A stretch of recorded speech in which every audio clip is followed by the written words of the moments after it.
to participate in the outreach event that we did with the $10 bills. You've probably heard stories by now, but we do have some extra $10 bills, so if you'd like to participate, please let me know.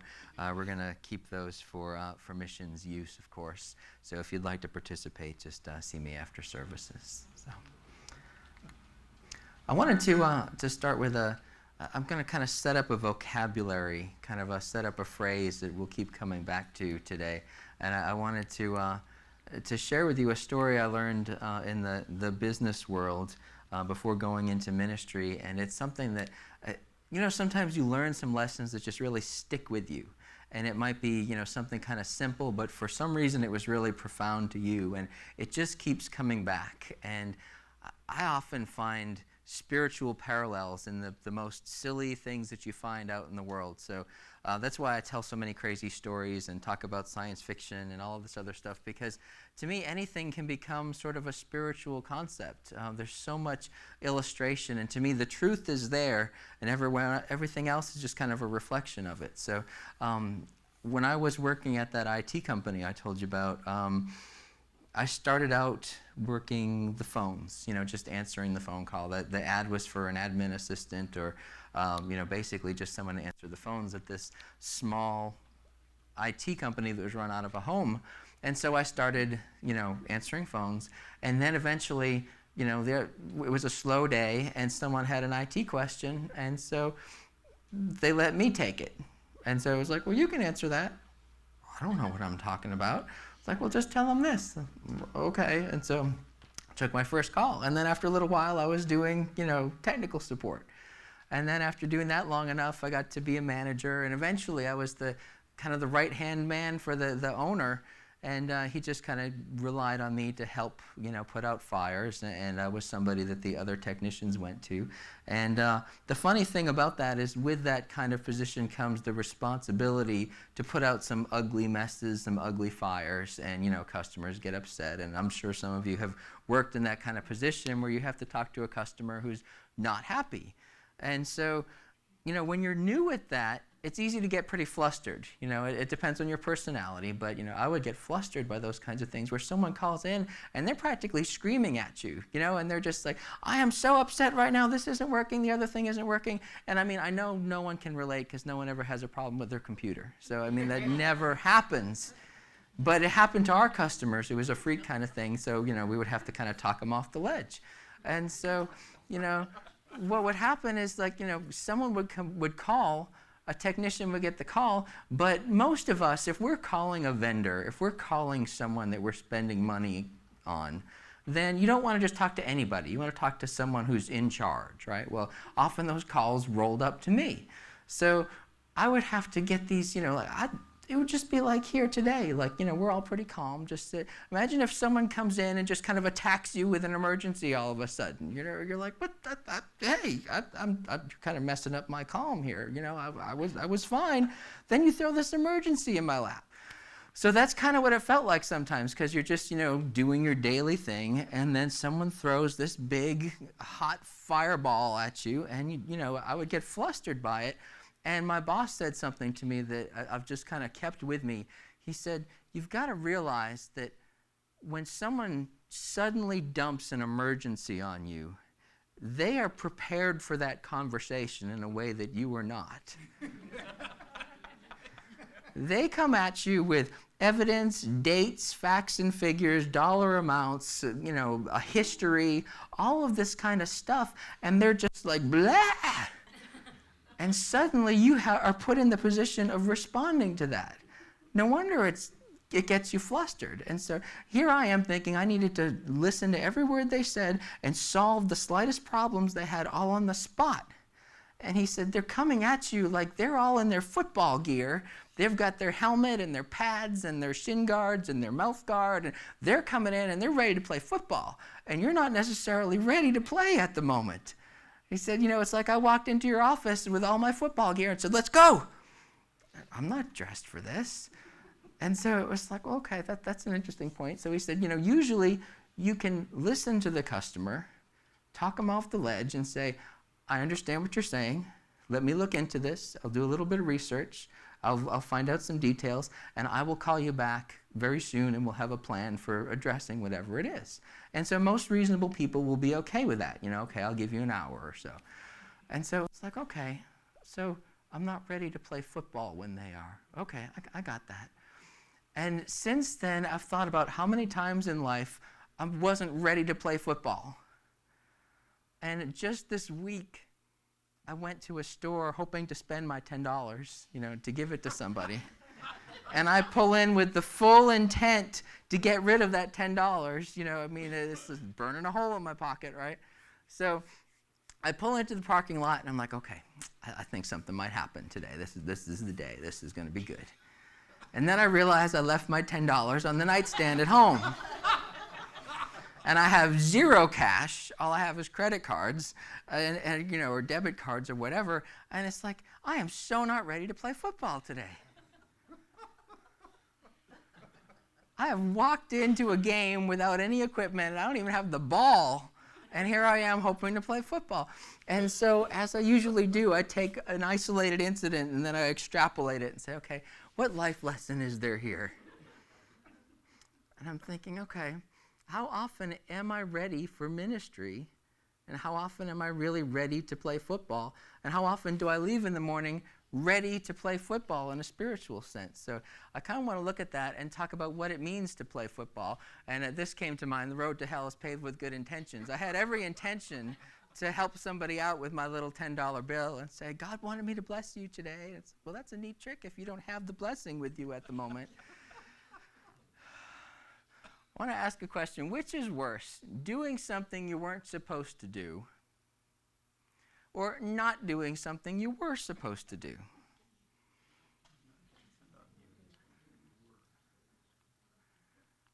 See, I'm surprised. I thought everyone's going to yell at me for a false question here. I think they're pretty equal. Either one is bad.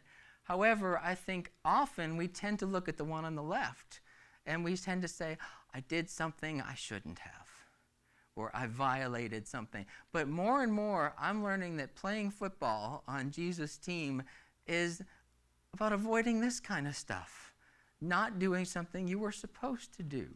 And we get so many opportunities every single day to actually participate in a helpful way in someone else's life. And I think we just kind of let them float by because we aren't even thinking about playing football. It's just like we think that we're on the bench all the time. And it's just like, okay, well, I'm just, waiting for my chance. There's chances going on around us all the time. Are we aware of it? So if we're going to be looking at, no, I'm going to skip that one. I told you I go to science fiction too much. Romans 12, we're going to look at this, 9 through 21. Now, this is a section that we kind of see as Christian morality. You read through Romans, and there's all of this deep theology, and then you get to this little section, and it's kind of like fast-forwarding through the commercials. Because it's like, oh, I know this stuff. Yeah, behave yourself. I got it. And it's like, well, wait a second. This is how to play football. The author of Romans here is telling us how football is played. And so he starts right off here and he says, love must be sincere. Okay, right there's an easy one. Okay, it's 4 words long. I think I got the point. Let's move along. No, hang on a second. Love must be sincere. Well then, if we're going to try to understand that, what's the opposite? Insincere. How often is love insincere? Oh, it's so good to see you. How was your week? I really got to go. I hope she wraps up this story soon. How often are we acting like we really care and then thinking about something else or not listening at all? And guys, how often are we not listening? Okay, I'll keep that gender specific for the moment. But what is it like when we're insincere? I think we know because I think we've been in those positions. And I'm not saying we're all a bunch of liars and hypocrites, but each of us should wear the shoe if it fits.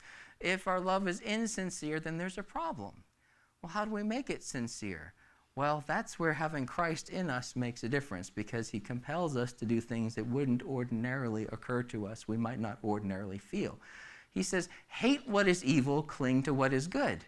Again, on the surface, it's like, duh. Okay, what is this, kindergarten? Come on, let's get on with something deeper. No, this is the hard stuff. The stuff in the Bible that we tend to gloss over is funny because it's the basics. And if you talk to anyone who studies martial arts, it's the basics that have to be mastered. You have to know how to do your positions long before they give you a sword. They don't just say like, hey kid, here's your sword, go have fun. No, you got to practice the basics until they are ingrained. These are the basics. And yet we go around thinking, I'm going to go do ministry or I'm going to go make a difference for God. Do we have the basics here? Hate what's evil, cling to what's good. Now, a lot of people might jump onto this and say, society is all evil. Do we hate society? Look at all that stuff on television. Don't watch TV anymore. Blah, blah. Okay, you can go to an extreme. But what is it saying? Hate what's evil. How often do we accommodate stuff that's kind of on the fringes? How often do we modify our standards? How often do we see something on television or in the movies that makes us say, oh, I guess that's okay now? How often does that evil stuff suddenly get redefined in our head? Cling to what's good. There's stuff that we know is good, but then we kind of neglect, right? I mean, talk about Brussels sprouts for a minute, okay? I mean, does anyone argue? It's like, oh, Brussels sprouts are bad for you. Well, they might be bad for your tongue, but they're not necessarily bad for you, right? And so he's saying cling to what's good. Now, I just compared all of Christianity to Brussels sprouts, and I apologize. What I'm trying to say here is that we do have a tendency that whatever's not fun at the moment, whatever's not immediately gratifying, we tend to kind of put that on the back burner, but he's saying cling to what's good. I don't know how good a job I'm doing at hating what's evil and clinging to what's good, because that's not what happens around us. It all gets kind of twisted up and it gets backwards, right? Be devoted to one another in love. Well, what does that mean? Be devoted to one another. Well, I'm not married to everybody in the church family. What does this being devoted mean? Well, devoted implies some kind of a commitment, doesn't it? If I'm going to be devoted in love to somebody, what does that mean? People are probably going to do things that bug me. People are probably going to get on my nerves in one way or another, and yet we have to love them anyway. Do you know anyone in your life that ever gets on your nerves?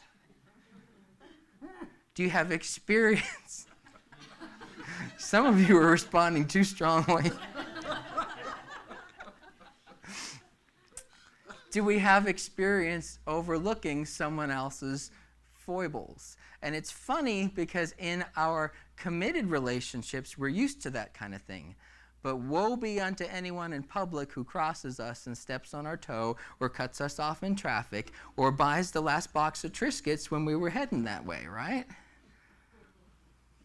What if we saw our relationships in terms of actually being devoted and saying, you know what, sometimes you're going to step on my toes and I'm going to let it go because we are in this kind of relationship together, especially in the house of the church, the house of God, but also anyone that we meet. Honor one another above yourselves. Now that's just crazy talk. It's about me, myself, and I, and I've got to come first. What does it mean to honor one another above yourselves? You know what I love is when we have a potluck and there aren't enough seats at a particular table and someone's looking lost, almost every time I will see somebody stand up and say, here, sit down, I was almost finished anyway. That's the kind of stuff I'm talking about, honoring somebody else above yourself. That kind of thing where, hey, you know what? I'm good. Someone else can benefit from whatever's here. Honoring someone else above yourself is not something that comes naturally, but then again, because we have the Holy Spirit, these kinds of things are motivated from within us. Never be lacking in zeal, but keep your spiritual fervor. What's that one about? I read recently a church had kind of done a self-assessment, and so they said, I'm tired. We're tired. I was thinking, I don't think that's about sleep. I think it's about this, when you kind of get frustrated and run down and you feel like, you know, I just don't have that same kind of relationship I used to have with God. So this is what he's talking about. You've got to guard that above all else. This is playing football. being with God in a way that that relationship continues to grow, serving the Lord. Be joyful in hope, patient in affliction, faithful in prayer. Again, it's kind of like the author is saying, do the impossible, do stuff you can't do, and good luck with that. Be joyful in hope. Does our country seem very joyful at the moment? Can you watch the 6 o'clock or 10 o'clock or 11 o'clock news and get a feeling of joy? Do you have a feeling of hope or a bright future? What's the temperature? What's the climate of the people around us right now? I don't see this so much. Do you see people being patient when they're afflicted? Do you see people being faithful? I don't see this kind of stuff. This is the hard stuff. And then we gloss right over it, don't we? We see this kind of thing and it's like, yeah, all this stuff about how to behave. Yeah, I'm good. Let's dig into Revelation. What's up with the horns and the dragons and stuff? That looks cool. This is the hard stuff. This is playing football. Share with the Lord's people who are in need. That's the kind of stuff we were doing when we handed out our little $10 bills there. And the Lord's people, well, he's talking about the church, isn't it? I think Jesus died for everybody. Practice hospitality. That's one thing I think our congregation has in spades. We can feed people. We can make you comfortable. Hey, that's a spiritual gift right there. Bless those who persecute you. How many of us are good at that?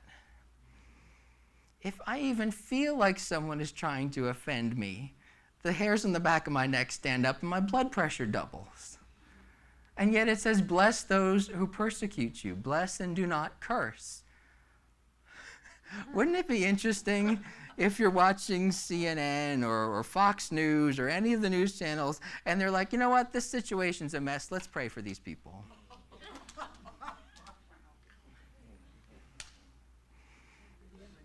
We laugh because you're thinking, that ain't going to happen.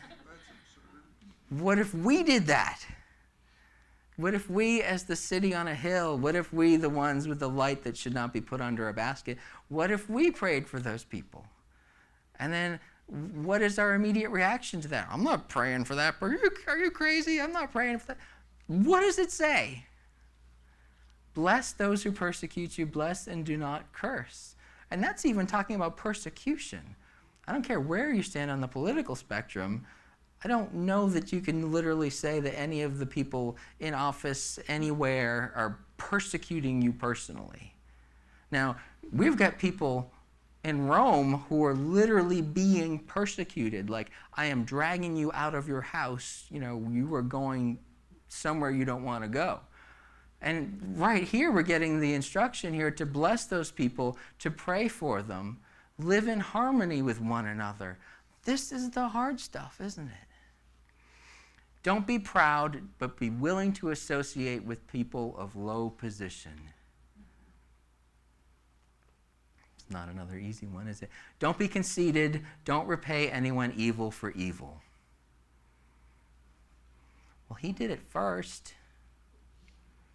Mom, she kicked me first.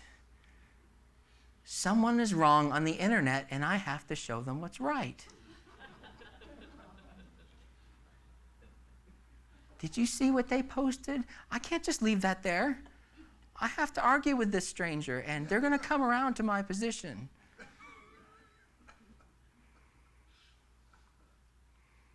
Be careful to do what's right in the eyes of everyone. If it's possible, as far as it depends on you, live at peace with everyone. Don't take revenge, my dear friends, but leave room for God's wrath. For it's written, it's mine to avenge, I will repay, says the Lord. You know what's funny to me? I'm going to give you another traffic example. I think the horn is one of the funniest parts of the car. Because the horn is meant to be there to let someone know, hey, I'm here, don't hit me. How is it often used? You're wrong, and I'm going to tell you so. It's like, they got the horn. It's like, that person cut me off. They're already, 100 feet down. I'm going to honk at them, though. Like, are they really going to say, oh, you know what? I feel bad about what I did. Now that you honked at me, I see the error of my ways. I appreciate you teaching me that lesson. I am enlightened and educated. I will change the way I drive. Thank you so much. It's not going to happen. And yet, I often want to honk at people when they do silly things, and it's just like, oh, help yourself to my lane. You almost took off the front bumper, but, that's fine. And it's just, did you see what they get the horn? It's like, why? If you want to teach how to drive, start teaching a traffic school or something. Teach defensive driving. It's not going to help that way. And yet we like to repay someone or be the world police and tell everyone what they're doing wrong. Don't take revenge, my dear friends, but leave room for God's wrath, for it's written, it's mine to avenge, I'll repay. On the contrary, if your enemy is hungry, feed him. That's another hard one, isn't it?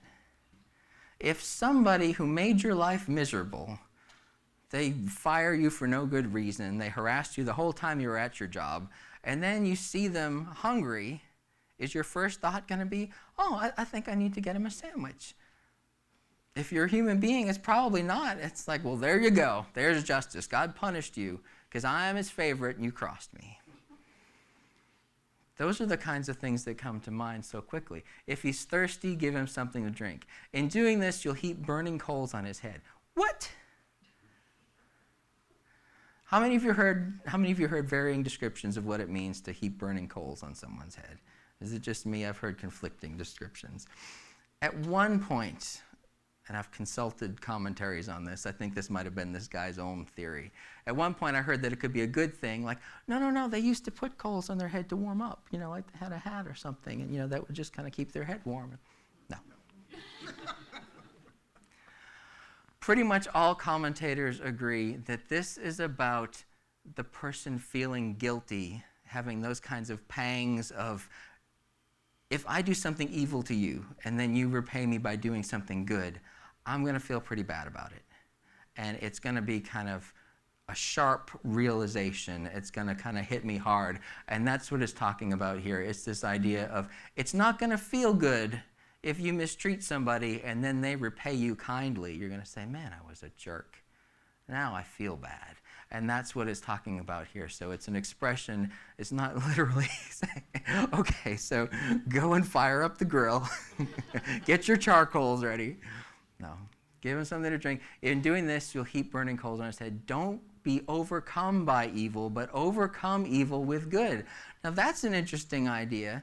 If I repay someone else's evil with more evil, it's just going to perpetuate the cycle. I mean, that's the opposite of the whole coffee house pay it forward kind of thing. I'm going to pay for your coffee, you pay for the person behind you.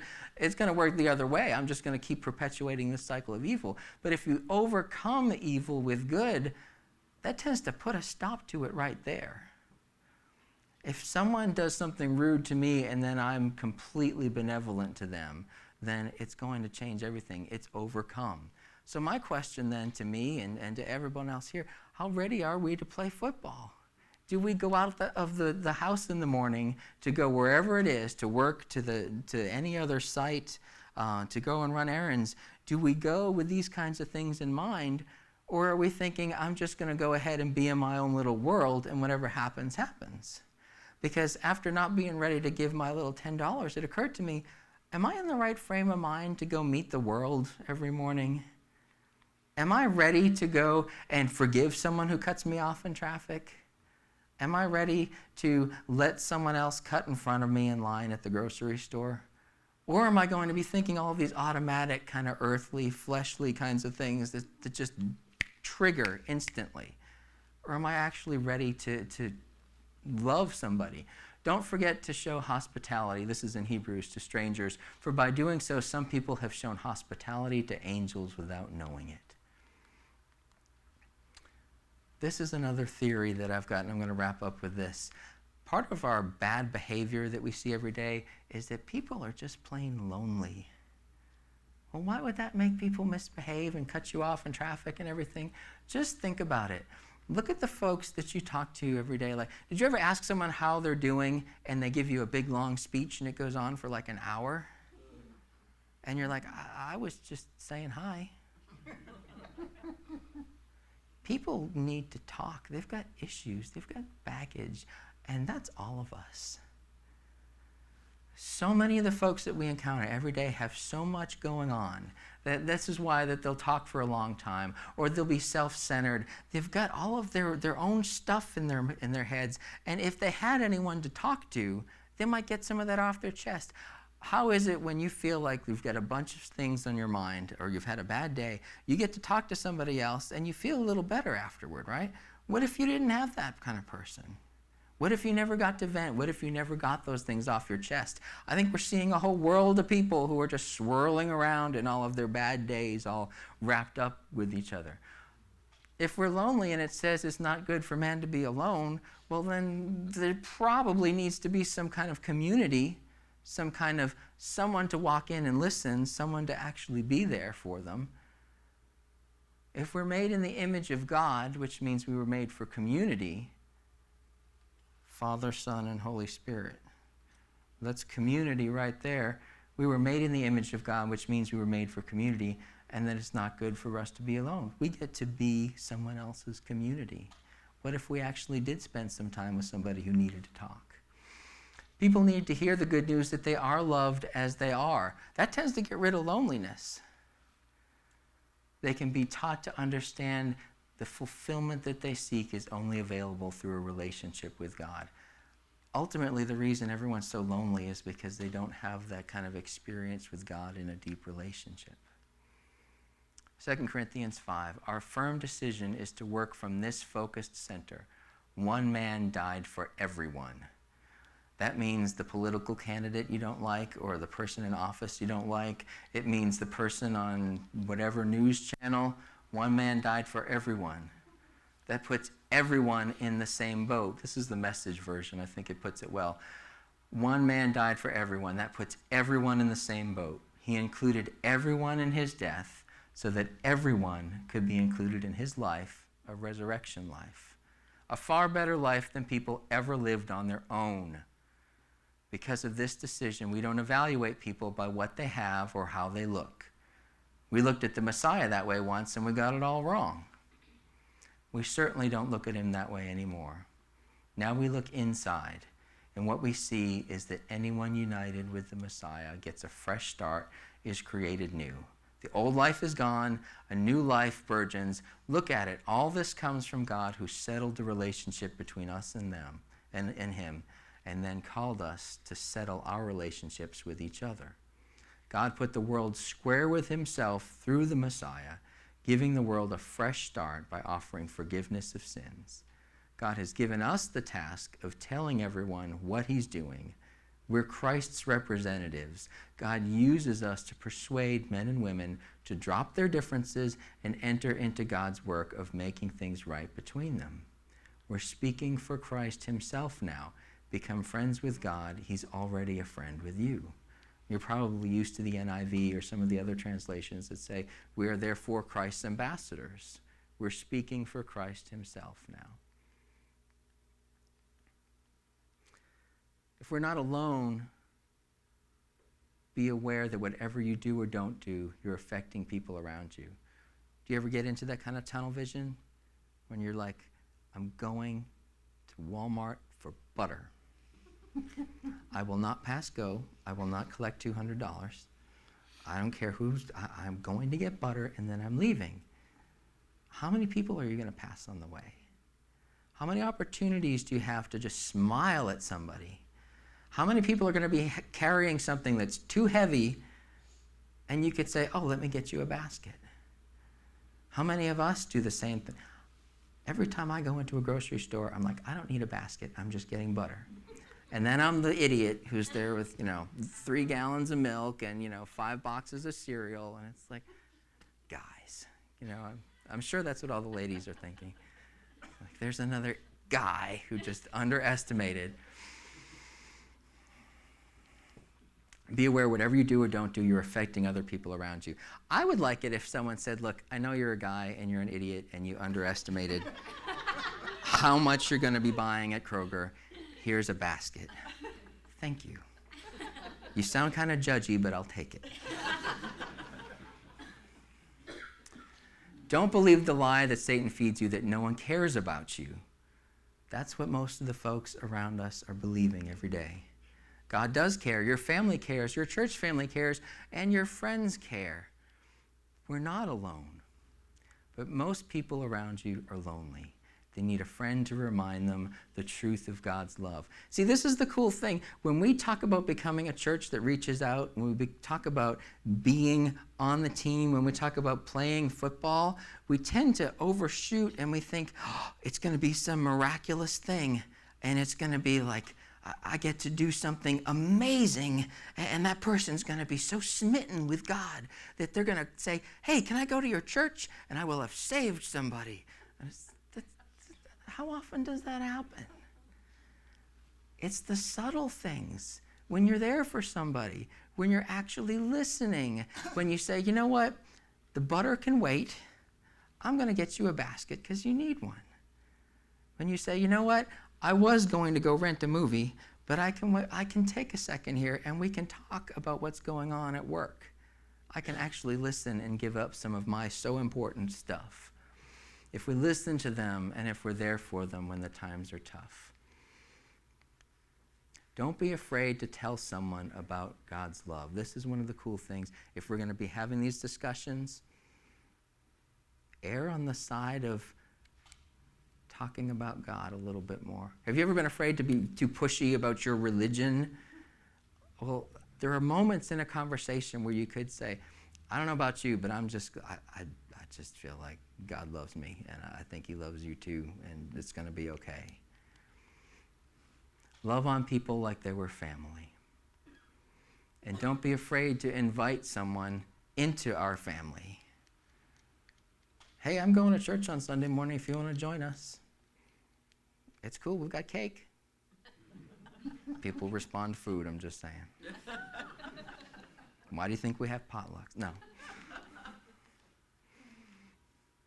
If we're ready to play football, then all of this stuff kind of falls into place. If we're playing on God's team, then he's going to give us the equipment. It's just a matter of awareness, and it's a matter of saying, okay, God, it's morning. I'm about to go out there on the field. I'm ready to play some football. So will you pray with me? Father, now that we're turning the corner as a church and we're becoming more and more aware of the needs around us, as we're looking at the people around us, looking for opportunities to serve them, Father, I know that you'll honor that and you'll help us to see what is going on around us. It's you who are inspiring this in us as we grow to see how we can participate in your ministry. Help us to see those moments. Help us to see those opportunities. Help us to be there for those people that you put in our path. It's not going to be just a one-time event where we see someone who needs $10.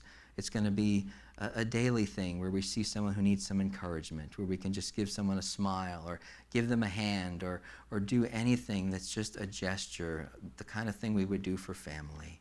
Father, help us to understand what this looks like in each of our contexts, our daily life. Help us to see what's going on around us and to participate. Give us the boldness to just go out there and take a risk and do what's good, even if it looks silly, even if it looks dumb. Father, we're on your side, and it's your game we're playing. You're the coach. You're going to give us everything we need. Help us to go out there and do the things that you have for us, not neglect them, not overlook them, but rather give us the eyes to see and the hands to do and the words to say.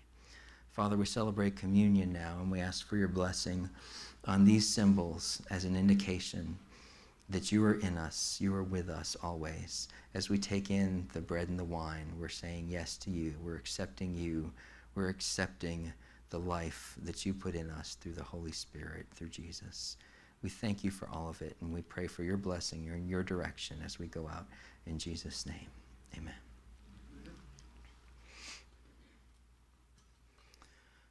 So for you sci-fi fans out there, what I was going to say is there's this Isaac Asimov, who's perhaps one of the most famous sci-fi authors.